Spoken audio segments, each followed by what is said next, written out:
All right. Hey, everyone. My name is Jonathan, and welcome to another episode of Road to the Big Day on Facebook Live. Of course, we'd like to thank everyone for joining us again on this Friday evening. I hope everyone's safe, healthy, and all good for tonight's episode. Now, ladies and gentlemen, what are we going to discuss for this evening? Now, over the past few weeks, we've actually seen many couples decide to go for it na. Basically, have their wedding here during this general community quarantine, and for some areas, maybe it's the modified community quarantine. Nevertheless, I'm sure many of you still have their own questions on should they really go for it or not. And for the brides out there and the grooms, you may also have your own questions or your journeys that you may need some clarification or guidance with. So now, ladies and gentlemen, we have someone very special joining us this evening. She is a book author and also once a bride, just like many of our guests here tonight. So, ladies and gentlemen, please help me welcome our guest for this evening, Miss Camille Fornela from the Budgetarian Bride. Hi, ma'am. Ay, sorry. Yeah. Hello. Hi, everyone. Yan. Okay. Okay. Hi, Jonathan. Hi, Okay. everyone. Hi, Budgetarian Brides. Hi to everyone who's watching right now. All right. And first of all, kumusta muna po ang inbox nyo? Medyo kumalma na ba o maraming pa ring tanong ng tanong during this period? Feeling ko meron ng mga nagtatampo kasi yung pinaka-late ko, meron pa ako Monday na hindi ko pa nare-replyan. So, sinisimulan ko siya palagi sa pinaka-unang nag-message. So, first in, first answer tayo sa So, pasensya na dun sa mga medyo na-delay. Kailangan talaga ng 3 to 5 days.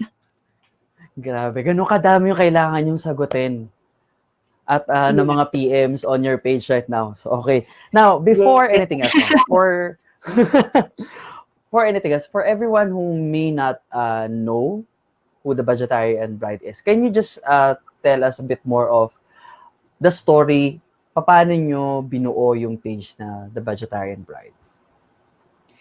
Actually, The Budgetarian Bride is, nakwento ko to before sa page kasi nga nag 1 year na kami. And it's really built on our wedding regrets.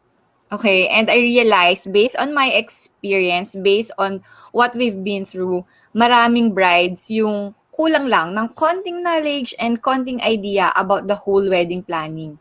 And during our wedding, ayun, trial and error, nanguhula. Siguro, wedding gown muna unahin nating bilhin. Siguro, punta tayong Divisoria, magkaka-idea tayo.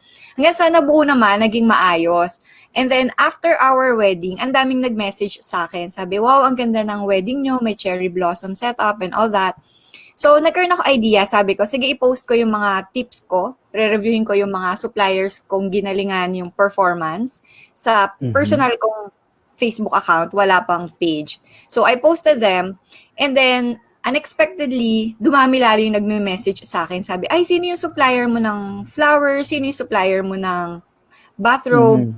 And then, sabi ko, parang paulit-ulit yung tanong. That's why I decided to put up the Budgetarian Bride. So, lahat ng tips nilagay ko doon para mas marami pang makakita and mas maraming matulungan. Okay. Now, for the record, you're not a wedding supplier. Tama? No. Kasi you're not really Sige, ma'am. Hindi kami nag-o-offer na, para po sa lahat ng nagme-message, hindi po kami wedding coordinator, hindi po ako wedding planner. The only product that we have right now is yung ebook for the wedding planning for the clueless bride-to-be. It's a 6-month step-by-step guide kung ano yung gagawin mo from day 1 hanggang sa mismong wedding day. And basically, wait lang. For everyone's concern, no? Ito yung book na yon na tinutukoy natin. Ayan. Papakita lang natin siya quickly before we proceed. So basically, this book was written from your experiences as a bride. Yes. Based on my personal experience, lahat ng pinagdaanan ko, yung mga bagay na pwede namang hindi na mag-trial and error yung ibang bride, sinabi ko na lahat dyan. And then, so this book is basically your entire story from how you started planning your wedding until it happened. Yes. Until the days after. Okay. From this book, what else can a soon-to-wed learn from this book? For me kasi, hindi ako yung masyadong emotional, like, pag gusto ko, eto na agad. I'm more of logical na bride. So, sa akin, mas gusto ko yung logical na option. So, for me, mas gusto ko siyang organize. Mas gusto ko yung wedding planning is may timeline, meron tayong deadline, meron tayong certain budget. So, lahat ng ginamit namin, like, budget tracker, paano magbilang ng mga guests na nag-RSVP. Lahat yan, we included it dito sa aming wedding planning ebook. And those are the things that they can get when they purchase the wedding planning for the clueless bride-to-be. Lahat nung nakatulong during our wedding preparation, as in, wala dito parang flowery words or whatsoever. Lahat direct to the point na tips and pati pagpili from major to minor suppliers, lahat yon we tackle them sa ebook. And all of this templates and content, basically you develop yourself mismo. Ikaw lang yung gumawa from your experience. Okay. Now, did you also had other resources for this? Or talagang, kumbaga, is it like something you crafted talaga on your own? Or you also had parang ideas and resources from, let's say, other websites or other personalities in the wedding industry? Actually, it's really based on my experience. Kasi when I was a bride na nagpaplano ng kasal, when looking for checklists and to-do list ng mga bride, ang nakikita ko talagang resources ay from foreigners. As in, yung mga checklist, yung mga templates, sabi ko, ano tong mga to? Walang ganito dito. Kasi sa kanila, sa US, mini-mail nila yung invitation, 'di ba? So sabi ko, right. Parang iba to. Bakit hindi ko naman siya kailangan gawin? So, dito ko naisip na bakit parang gusto ko ng parang Pinterest feels pero for Filipina brides. That's why kung napansin mo before, merong yung patingin post. Kasi sabi ko, yung kulay mint green, yung kulay coral, ang ganda-ganda sa mga blonde models pagdating sa Filipina, parang nagkakaroon tayo ng expectation versus reality. So, yes. Yung idea ko na I want it to look as real as possible. Hindi kayo ma-expectation versus reality. So, yun yung goal for the Budgetarian Bride. To make the wedding specifically for Filipina. And you actually finished this book in kailan? Ma'am? Sorry, Sulat nawala niyan ata in tayo. 3 weeks. 3 weeks. So, you finished the book in what year? Anong year mo siya pinublish, basically? Kinasal ako ng May 2019. Nag-start ng yung Two- na-publish na siya ng June 2019. So, May last year lang. Yes. Yes, May. Wow! And, okay. Nakakagulat. And then, to a fact is right now, the Budgetarian Bride page is how many nga tayo? 88? 88K followers na tayo, di ba? 80,000 followers. Yeah. 80,000. It's actually one of the biggest na po here in the country so far. And Thank the you. fact that it just started last year lang, sobrang shocking nung exponential na growth. Now, I hate to ask this, pero right now kasi, before we go in deep into our main topic, Yes. there is this medyo, I have to say, negative connotation with the term budgetarian. For you, how do you define a budgetarian bride? Okay. So, Jonathan, sobrang ganda ng question na yan kasi laging nasasabi sa akin na bakit ka nagpo-post ng kasal ng artista, hindi yan budgetarian. Dapat budgetarian. So, meron akong isang tweet before about it. I answered them. Ano ba yung budgetarian? So, sabi ko sa budgetarian, there are 3 things. Okay?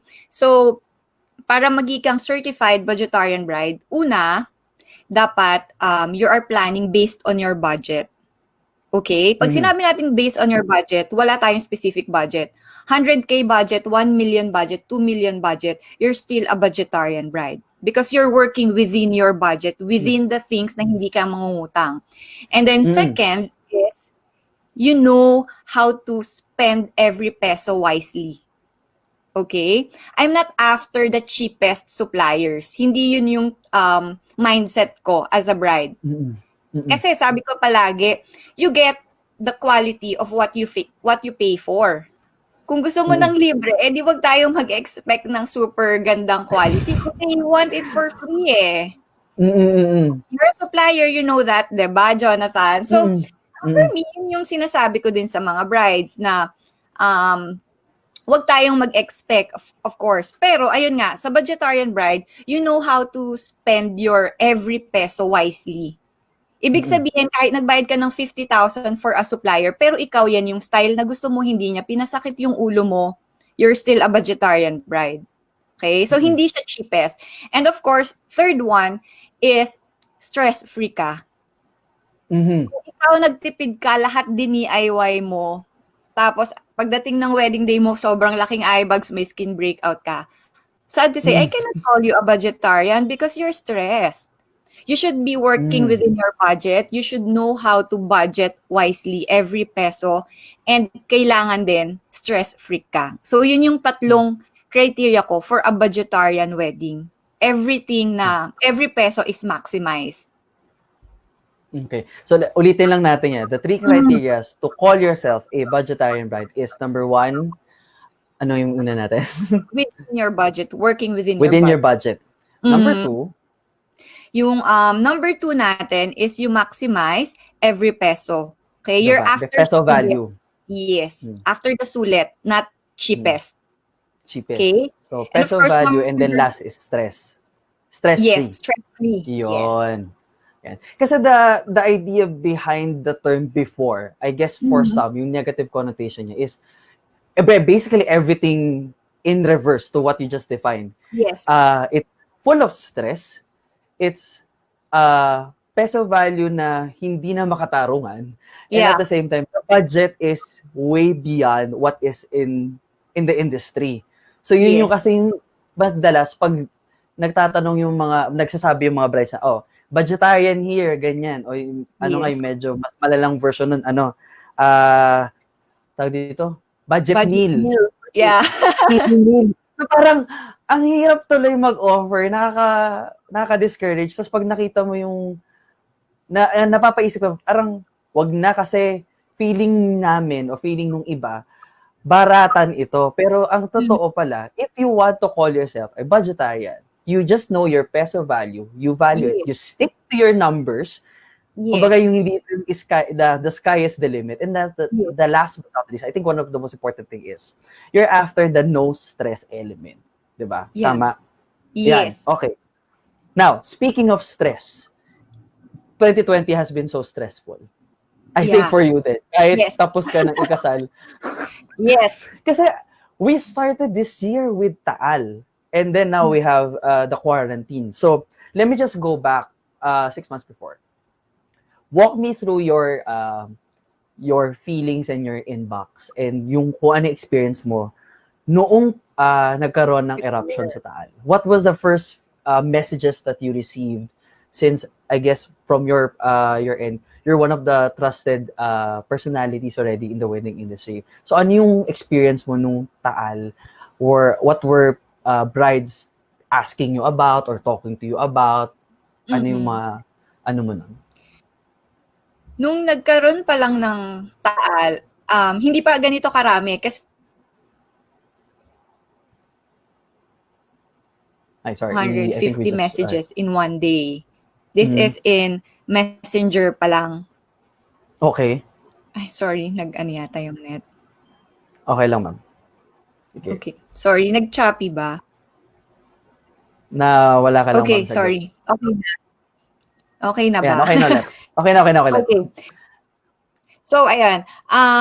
Just to give you an idea sa numbers, for this, etong recently, 200 to 250 messages daily. Messenger pa lang yon. Iba pa yung sa email. Yeah. So, ganun karami. Natutulog ka pa ba? Actually, I do my best para i-manage sila, no? Pero ganun siya karami talaga. So, nung Taal, hindi pa ganun karami. Nung Taal, it's like 25 to 50 messages lang.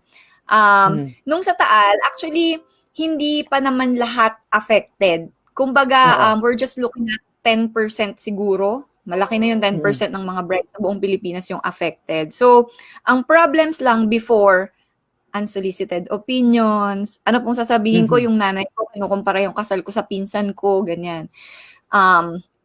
Budget, wedding budget, saan sila magandang magpakasal, magkano po budget for a wedding. Ganun yung usual na nare-receive kong tanong. And then for Taal, ang malungkot ko lang na na-receive talaga doon, there's a bride who's clinically depressed. And she's blaming herself na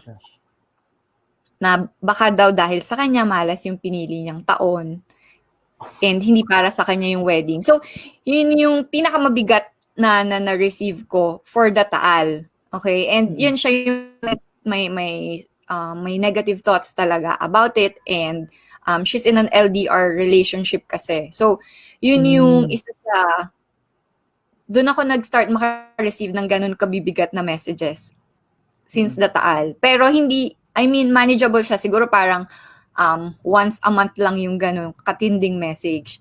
Unlike ngayon. Now, let's just go back to that one. I was kind of shocked. What did you tell her? Kasi I think from how I understanding the story, she became clinically depressed because I assume she had to move or cancel the wedding in Tagaytay, and then she tended to blame herself for choosing the date and even the idea of getting married. Tama ba ako? Yes. Okay. Noong na-shock din ako kasi sabi ko, dati ang dali-daling sumagot kasi ang tatanong lang naman niya. 'Di ba, unsolicited opinion. Sasabihin ko, ikaw personally, anong gusto mo? 'Di ba, ikaw naman gagastos niyan. Pero dito, I'm not an expert. I'm not a psychiatrist. I don't have anything to offer professionally. So, I came from a point of a friend. Nilagyan ko siya ng star. Di ba meron ganun sa messenger ng mga page. Nilagyan ko siya ng star and priority ko siyang sagutin. Sabi ko, kahit madaling araw itong mag-message, sasagutin ko. So, sinabi ko yon, tinanong ko lang yung sitwasyon niya. I just wanted her to open up. And sinabi ko yun, if there's anything I can help, let me know. Kasi nahirapan ako, wala kasing question mark. So, wala siyang tinatanong. Nag-open up lang siya sa akin. So, sabi ko, I'm just here. If you need someone to talk to, I'm just here. If you want me to post this anonymously sa group, if you are looking for advice professionally, sabi ko, hindi kasi ako yon, but I can be your friend. So, yun yung best ko lang na nagawa. And actually, ang nalungkot ako kasi nagkaroon pa ulit ng pandemic. So, na-cancelan siya ulit. And she messaged me again. So, ayun, yun yung na-offer ko sa kanya, counseling. And hindi siya counseling na matutulungan ko siya professionally. But I encouraged her to talk. Kasi pag na-bottled up yung emotions niya nang siya lang mag-isa, wala siyang ibang nakakausap, I think baka magkaroon siya ulit ng anxiety and sobrang negative thoughts. So, I encourage her to talk kahit sa akin kasi sabi niya, feeling niya walang nakakaintindi sa kanya sa family, sa friends, walang support. So, ako daw yung naiisip niya makakaintindi because of being a bride. So, sabi ko, sige, you can open up to me and ayun, siya yung priority talaga sa inbox. I understand. Sobrang lalo ngayon kasi technically, hindi pa rin na-resolve yung issue niya eh. Hanggang ngayon, I think they're still having that problem eh. Now, basically, you somehow became the shoulder to cry on for these brides. And sabi niyo nga, ma'am, ibang level tong during the pandemic. How is it now? Yeah. I mean, what are their concerns this time? Kung dati once a month yun, ngayon daily na siya. So, paano ko ba sisimulan? Kasi sa sobrang dami. And there are brides who are, eto positive side, there are brides na sobrang happy kasi hindi niya na daw kailangan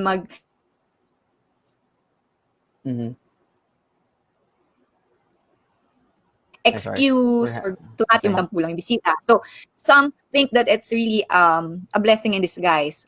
On the other side, merong mga brides naman na, ayun, nagkataal na, nagka-pandemic pa. So, they're really blaming. Baka mali talaga yung taon na pinili natin, na ipinush natin yung kasal.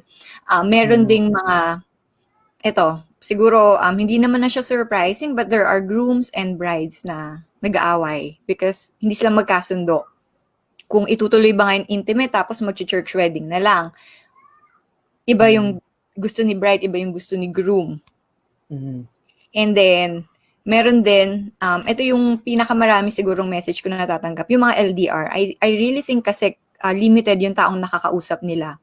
So, yung mga LDR na hindi man lang makauwi dito sa Pilipinas, and they do not know how to deal with suppliers kasi hindi nila kausap personally yung mga suppliers, paano magre-reschedule, is refund possible, yun yung nagiging problem.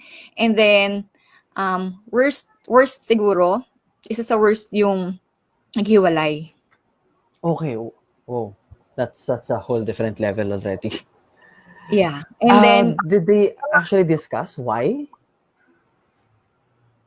Did they tell you why? May isa nagsabi because of cheating.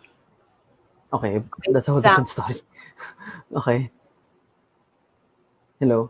Sorry. Another, diba? We're having May okay. Yun, may cheating and then meron din yun nga, hindi sila magkaintindihan sa budget, sa mga nangyayari and yun yung naging reason. So, yun yung mga mabibigat.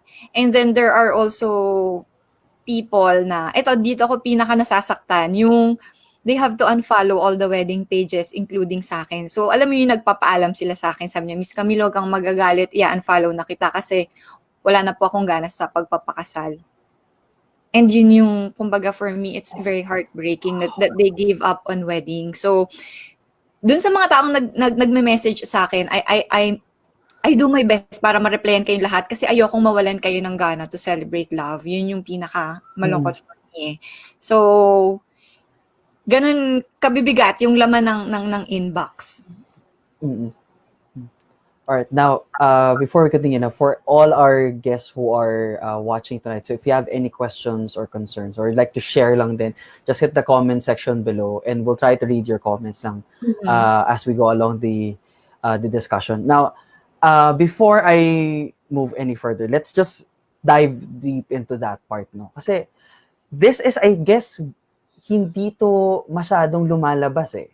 The fact, most of us, like from a supplier side or discussed whether in other platforms of the wedding industry, whatever page it is, most of the discussion is just about you postpone or you go for it now na GCQ Tapos and then do grand something celebration else. later. Oo. Pero these little stories about the aside from the fights, parang this elements of nawawalan ng gana is something very alarming eh.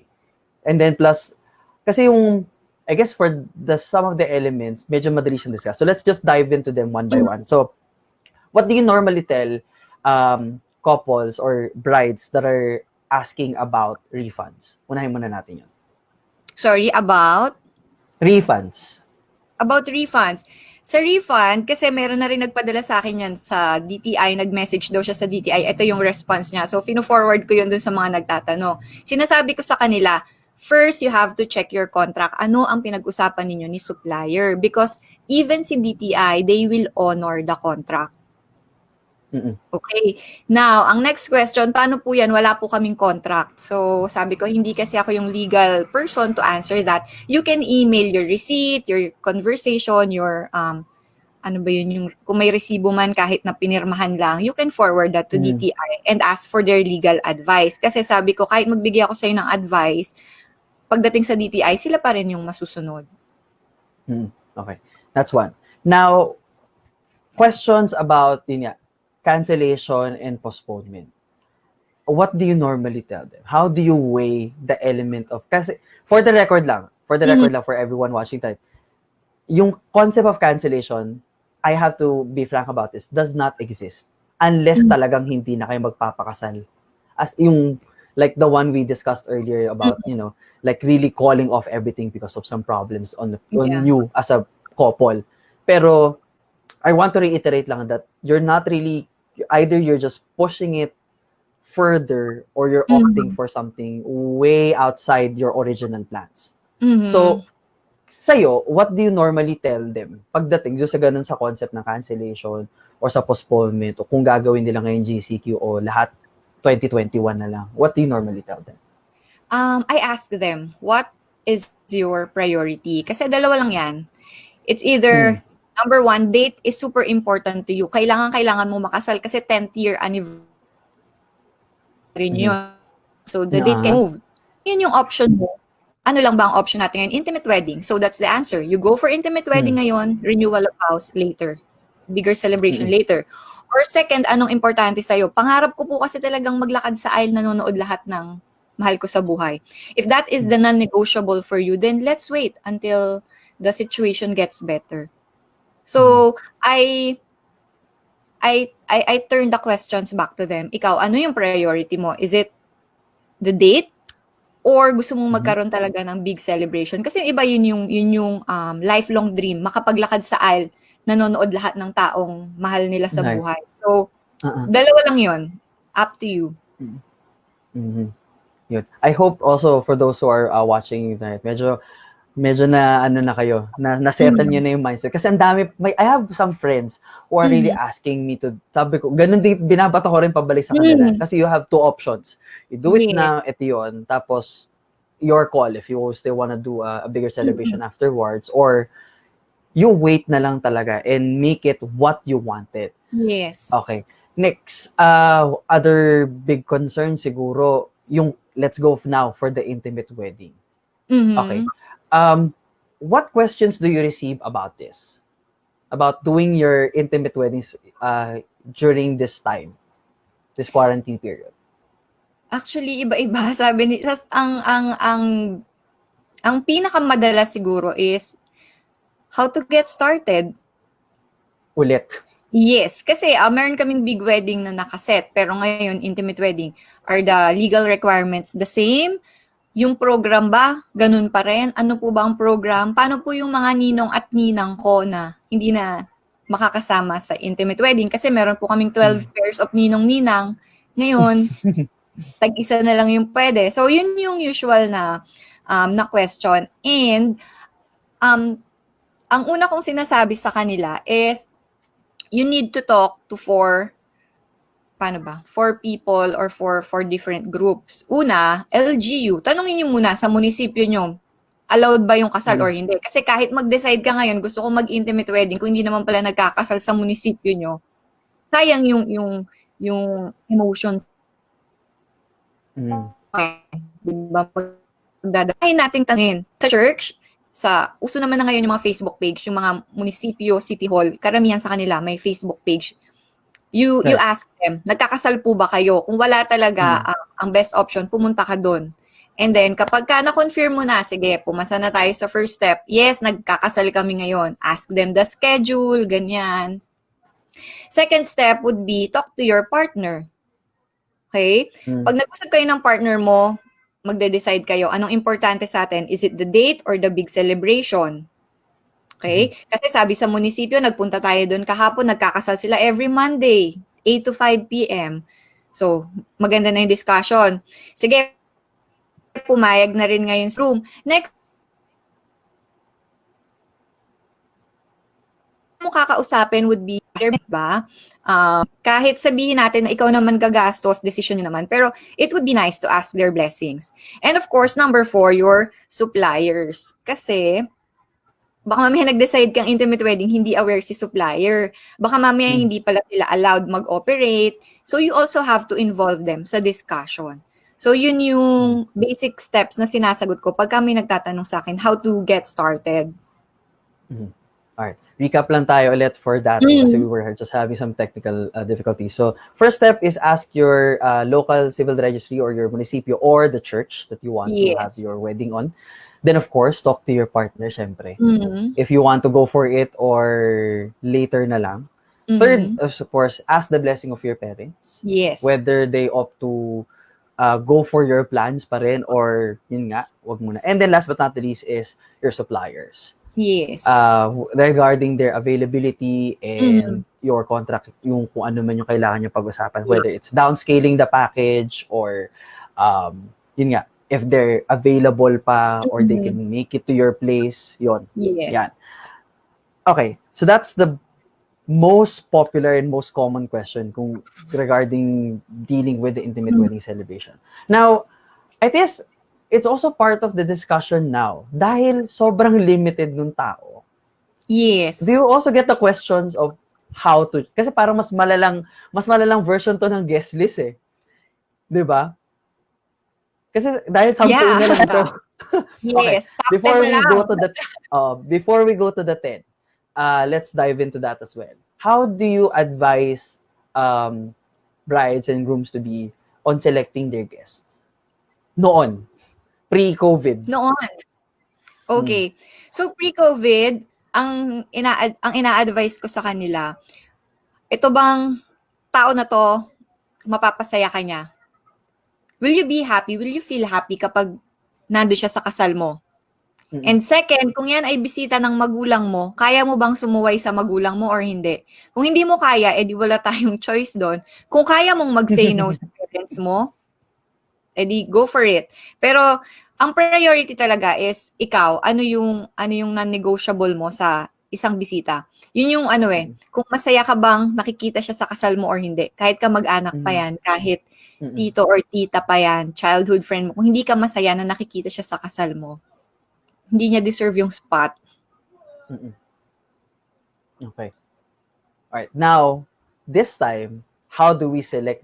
I guess siguro ano na lang to eh. The rest. Kasi parang pag nagbilangan naman tayo doon sa 10 is you, the couple, so that's 2. Parents goes for 4. Yes. Tama ba? Sama ba yung math ko? So 6. Tama ba? 2, 4, 6. So 4 na lang. 4 na lang. Yung 4. Yung 4, ang una kong sinasuggest, sino yung pasok sa vicinity or area ninyo? Kasi another problem pa yung travel pass. Another problem na naman yun kung tawag dito, yung immunocompromised. So, pumili na tayo yung malakas yung resistensya kasi we're fighting a challenge na hindi natin nakikita. So, yun yung criteria ngayon, di ba, na hindi naman natin criteria before. Yung malakas yung immune system, tapos yung within the same vicinity na hindi magre-require ng travel pass. Na hindi sobrang layo yung babiyahin. Papunta dun sa ceremony nyo. Right. Yes. Does it count na you have to initially consider pa rin your ninongs or ninangs, or right now it's almost out of the parang whoever really fits the bill, or parang naka-priority pa rin si ninong and ninang? What's your take on that?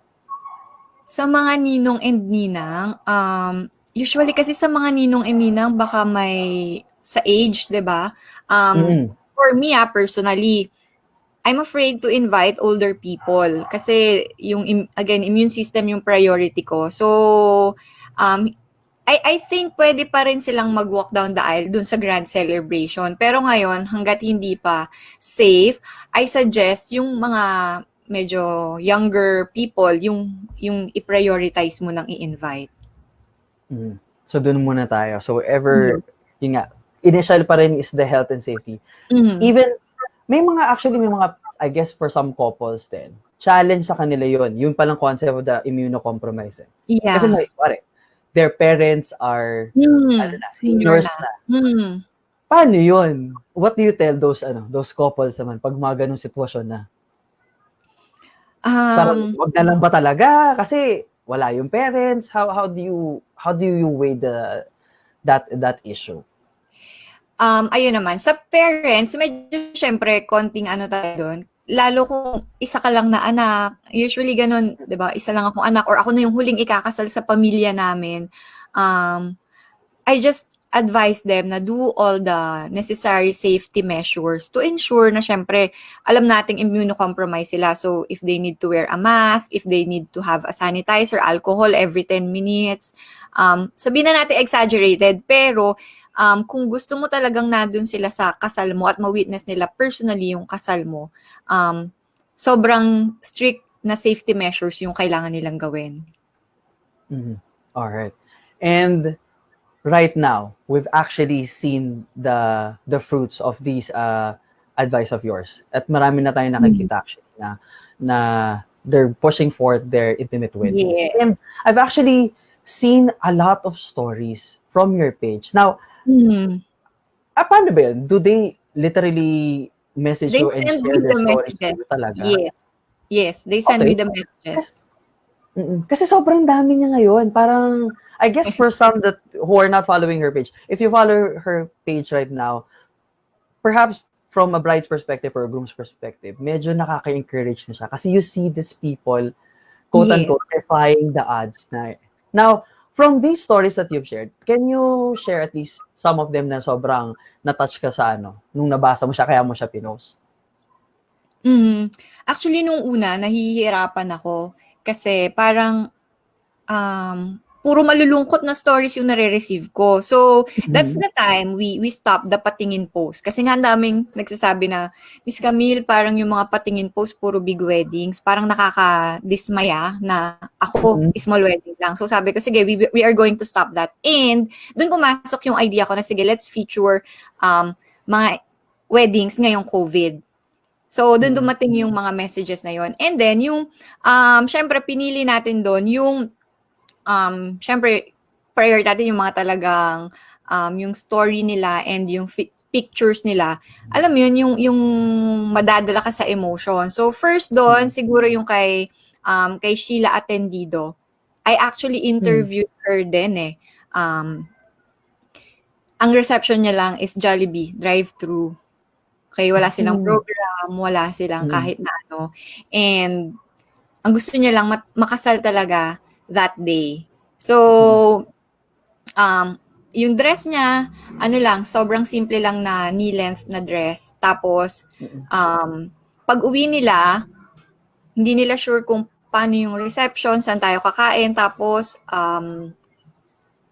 wala na tayong program. So, yun, nagkaroon sila ng, yun na yung program, reception, Jollibee Bucket Meal. And yun yung pinaka-nag-trending na pictures sa amin. Yun. What was her motivation daw? Sorry to cut you off. What was her motivation daw in pursuing the wedding now? So, ang sa kanya, excited siyang makasal talaga. Sabi niya, yun naman yung goal eh. Yung makasal talaga. So, for me, ano lang yung options ngayon, intimate wedding. So, ituloy kung ano lang yung meron ngayon. Actually, I asked her hindi ka ba umiyak, nasaktan? Sabi niya, nung una, na-disappoint ako. Pero parang mas malulungkot daw siya kung dumaan yung wedding day tapos pinalagpas niya. So, kung ano yung available, she pushed for it. Okay. And then, Ano pa ba? Ito yung isa sa ano, hindi nag-post na rin siya ng story. Si Nurse Jackie. Si Nurse Jackie, actually pinadalhan ko pa to ng flowers nung wedding niya. Kasi nung araw mismo ng kasal niya, she has to work. Ang kasal niya parang kasi simula pa lang ng ECT. Araw ng Okay. niya, nag-post siya sa page. Tapos nag-encourage pa siya ng bride. So sabi niya, ako as a frontliner, kasal ko Mm. dapat today, pero uunahin kong magserbisyo muna sa bayan, ganyan. Hinatid siya nung kanyang fiancé, papasok sa work. Tapos yun, nag-decide na siyang mag-cancel ng wedding. Kahit wala pa nitong announcement na 10 na lang yung kasal. Mm. Pero siya, nag-decide siya. Kasi yun nga, ayaw niyang ma-compromise din yung mga mahal niya sa buhay. And then recently, ayun, natuloy na yung wedding niya. And Mm. sobrang pinaghandaan ng family nila yung reception sa bahay. Since may mga matatandang relatives, hindi na sumama sa church. Pero pagdating sa Mm. bahay, meron silang money dance, may cake cutting, may toast. And Mm. simpleng paraan, you can feel the love and alam mo yun, parang nandun yung joy of celebration of love. And yun yung mga pinipili ko talaga na fini-feature sa page. Mm. Okay.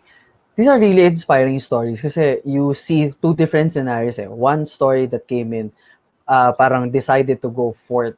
Yes. Decided to cancel it prior to the lockdown. Tapos just push for it. And the fact that frontliner to, normally, you're just so tired and exhausted. You just Yeah. have to deal with your job muna to.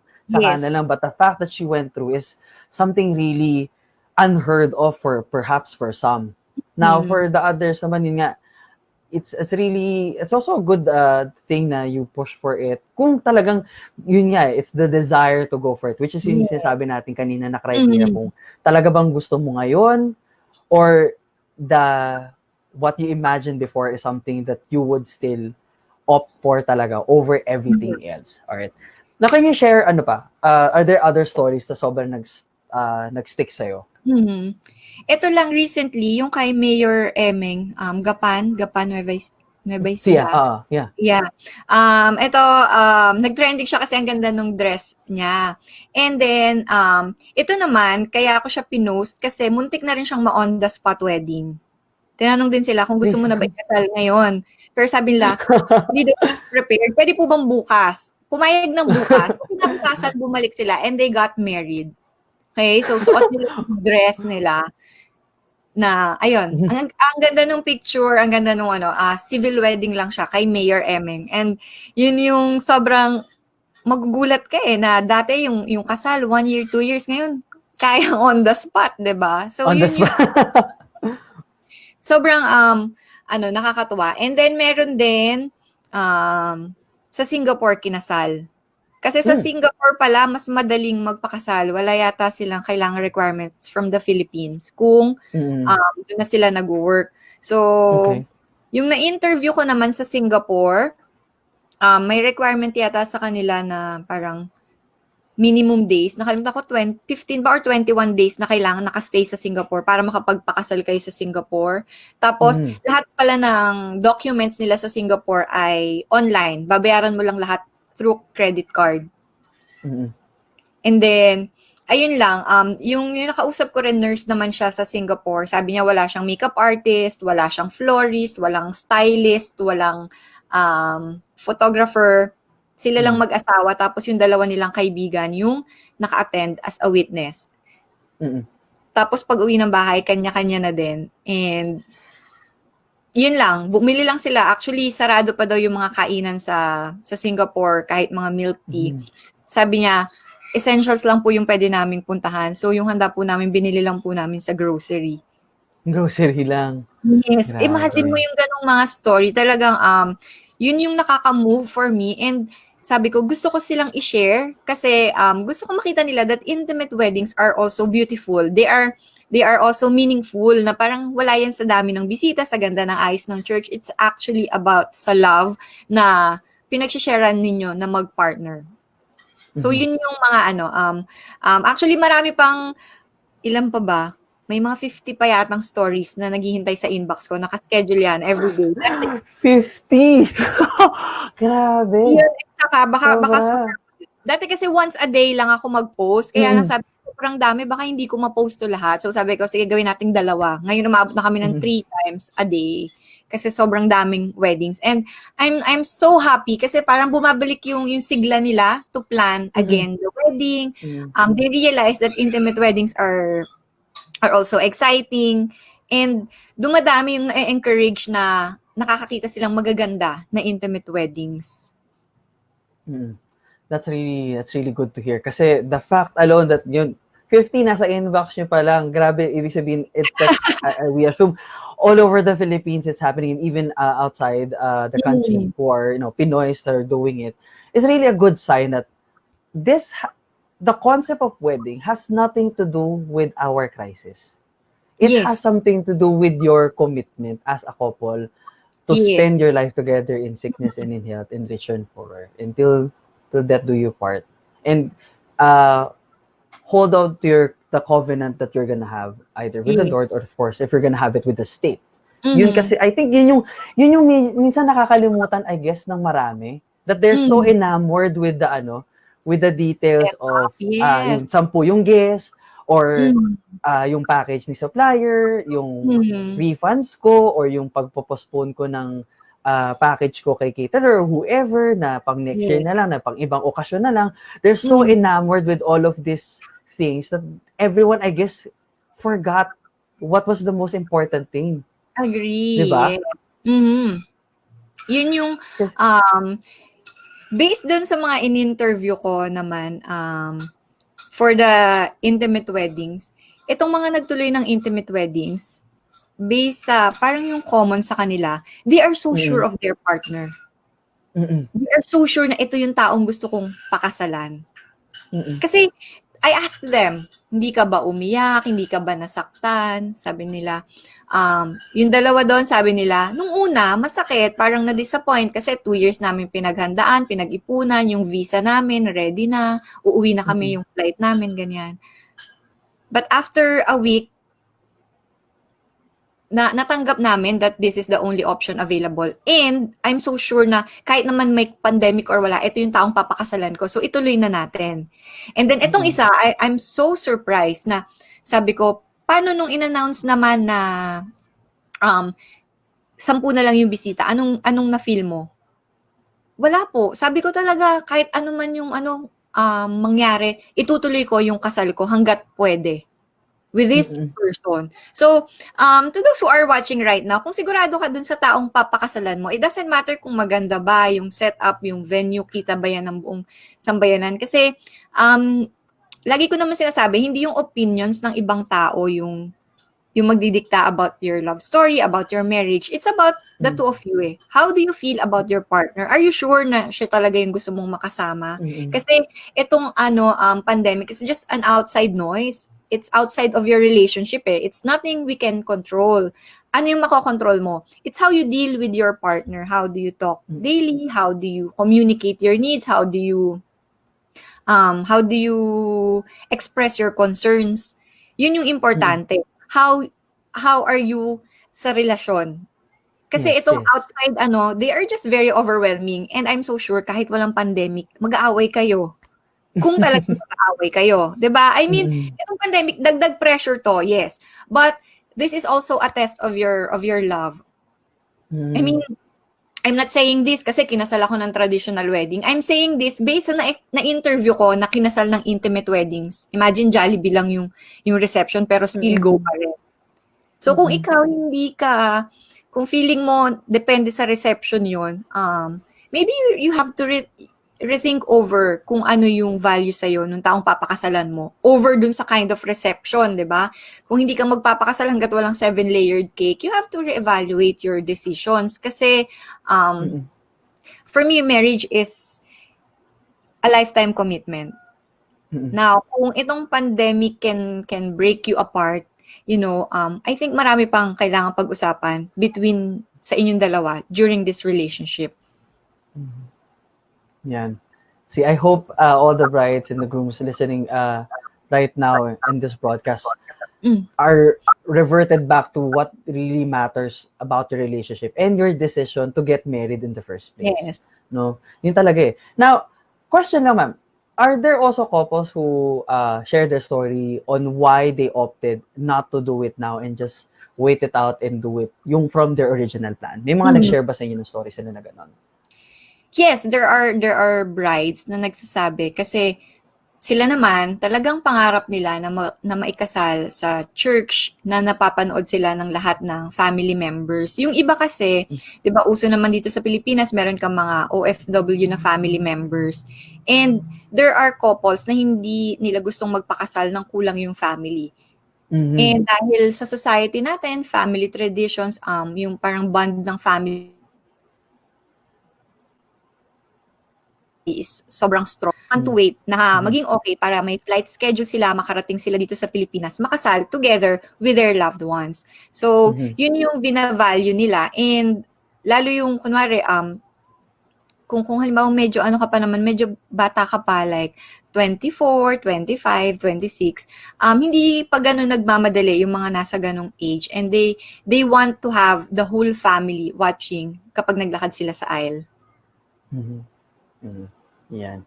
So there, we actually now gave you those two different reasons. Why would you opt to push it for a latter date? Dahil nga, that's really your desire to see everyone, as in everyone that you have in your guest list, be there on your special day. Or the other one nga is, if you really, it's a security in your heart and you really want to do it now, regardless of the circumstances, go for it lang. One last question, ma'am. Has any bride discussed that concept? I think siguro yung iba din nag-iisip kaya hindi sila makapagtuloy ngayon kasi parang they're somehow concerned that they're celebrating while the rest of us are quote-unquote suffering. Yung ganong konsepto. Na parang ang daming nagugutom, ang daming walang trabaho, tapos ikaw nagsasaya ka. Parang may mga ganun bang dilemma na nag-aano sa inyo? Nag-reach out sa inyo no, what to do dahil nararamdaman nila yon? So far wala pa, no. Ang nagiging kasing concern naman ng mga brides is they feel okay. Yung mga nagre-reach out sa akin, sila yung mga suffering in silence, okay? So, yung mga brides na nagtatanong, lagi nilang sinasabi na, Miss Camille, okay lang ba na maramdaman ko na malungkot ako kasi hindi matutuloy yung kasal ko? Para kasing feeling ko, this is not the right time to speak up about it kasi mas malala yung problema ng health sector. So, andun yung point of view nila. Parang hindi sila natatakot magpakasal. Natatakot sila na makitang nalulungkot. Natatakot sila na nakikitang disappointed sa nangyayari. Which is, they feel na baka ako lang yung ganito. Kasi yung nagiging comment ng mga tao sa mga brides, maarte ka lang, ang OA mo, ang weird ng pinapakita mo. Kasal lang yan, pwede mo yan i-move next time. Yun yung naging malaking problem ngayon ng brides na tinatawag na kaartehan. Yung masaktan, yung ma-depress.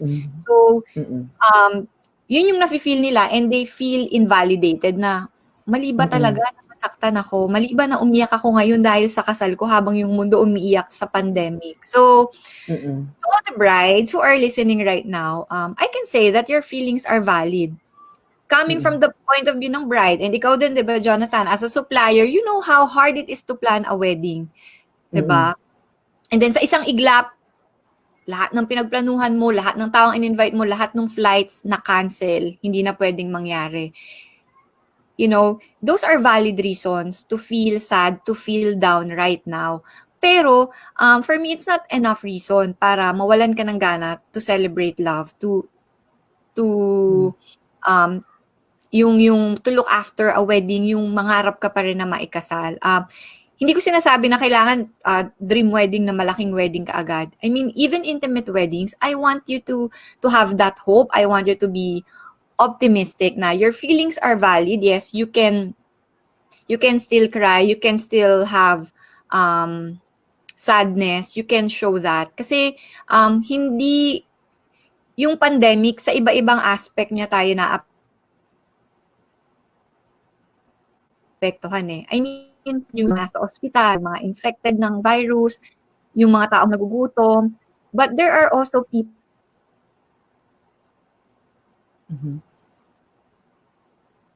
I'm sorry, I think we lost you a bit lang. are suffering in silence and you okay. So ayun, yung sa mga brides, I guess yun yung hindi natatakel sa media, hindi naman napapag-usapan. Kagaya nga sabi ni Jonathan, nagulat siya that there are mental health problems, there are people who are going through depression because of this. And ayun lang, kahit alam kong puno na yung inbox ko, again, if you still need someone to talk to, pwede mo akong i-message. Pero hindi ko mapapromise na ngayon agad re-replyan kita. But I'm going to respond to you. Okay? Ako lang po yung sumasagot dun sa message ko. My assistant is handling the group, yung mga ina-approve na post, ganyan. But message yung inbox, ako lang yung may access doon. So, hindi po yun, hindi yun robot. Ako talaga yon. So, if you really want my opinion on your situation, if you want someone to talk to kahit walang question mark, gusto mo lang mag-open up, my page, my inbox is always open for you, and I hope you wag mong hayaan na mag-suffer ka alone in silence. Yeah. There you go. That's a wonderful reminder to everyone, whether you're a bride or a groom, whether your decision is to go for it now or postpone it for the next year or whatnot. Do not suffer in silence. Yes. I think one of the key things that we never really discuss is our mental health as well. We have to say yes, weddings are stressful, let alone having to plan all of this in a crisis makes it even more stressful. Agree. But what we have to tell you right now as a supplier and for Miss Camille as a bride before, you're not alone. So wag niyo kimkimin. Meron mga taong willing to open their inboxes, their ears, their time, their hearts to just pour it out, to hear your frustration, hear your anger, hear your questions and all. And then probably as you let it all out, you will find your answers as well. Ayan. Now, final words na lang, ma'am. Miss Camille, to all the brides and the grooms who are, whether they're planning to do it now or still pushing their plans on a later time. Ano lang yung, or any soon-to-weds who are watching right now, what's your final message for them?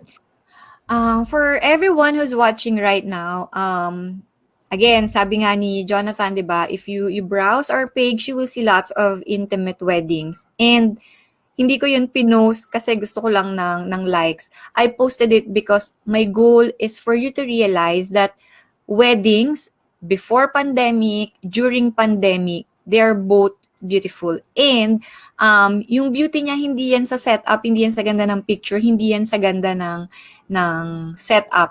It's always about the story na pinakita ninyong dalawa. So, kung sa tingin mo talaga, you are very sure of that person, alam mo yun, favorite kong nababasa is yung love, ano yun, pandemic lang yan. Mahal namin yung isa't isa. So, yes. yung power ng love. I mean, yes. This pandemic, for sure, ako kasi, I'm a very optimistic person. For me, this pandemic is the lowest point natin for this 2020. Nagkataal, nagka-pandemic. And, alam mo yun, kapag sobrang down ka na, the only way next, pataas na yan. Diba? I mean, kung bottom na to, I mean, kung na-reach na natin yung bottom, yung next natin dyan is pataas na tayo. And I'm always looking forward dun sa upward trend na yon. Okay? I mean, hindi ko sinasabi na bukas or next month or next year okay na tayo. But I always look forward to what's coming next. So I hope ikaw rin, 'di ba? I mean, sobrang dark, sobrang daming uncertainties. But kung magfo-focus ka kasi ngayon, wala tayong ma-accomplish and we will be stuck. Pero if you look forward to the future and inisip mo that ayun nga, COVID lang 'yan, mahal natin yung isa't isa. I mean, against all odds kayo, 'di ba? Pang pelikula yung story na 'yan. And actually meron isang ano pala na interview ko. Alam mo yung sabi niya, parang bihira 'yan. Sino-sino ba yung couples na nagpakasal ng pandemic? 'Di ba? So, it's like wearing a badge na kinasal kami kahit pandemic. Hindi kami tinalo ng COVID-19. So, I hope you're also that optimistic na you look up to it as an opportunity na ilan nga lang ba talaga yung pwedeng magpakasal ngayong pandemic. And if you're one of those lucky brides and grooms, for me, I considered this mission accomplished na nagkaroon kayo ng dream wedding kahit ano pa yung challenges natin. Alright. With that said, our thanks to Miss Camille. Maraming salamat for all Thank your you, insights, your stories, and everything you've shared for tonight's episode. Sobrang, personally, I feel so blessed for all the stories that you've shared with us tonight. Now, before we end, of course, like always, we have our word on the road for this evening. And, of course, for tonight, our word on the road comes from Psalms 56, verse 3 to 4. When I am afraid, I put my trust in you. In God, whose word I praise. In God I trust, I shall not be afraid. Ayan. So with that said, thank you very much to all our viewers tonight, and of course to our dear guest, Miss Camille from the Budgetarian Bride. Of course, if you'd like to hear more from her, just follow her Facebook page. That's facebook.com/thebudgetarianbride. Like, comment, and of course, make sure to read all the stories that she shares on a regular basis. Ayan. So, thank you very much again, ma'am. Maraming salamat for spending your time with us. And of course, to all our soon-to-wed couples, like I always say, relax, have fun, and enjoy your road to the big day. Thank you very much, and good night to all of you. Thank you. Good night. Good night.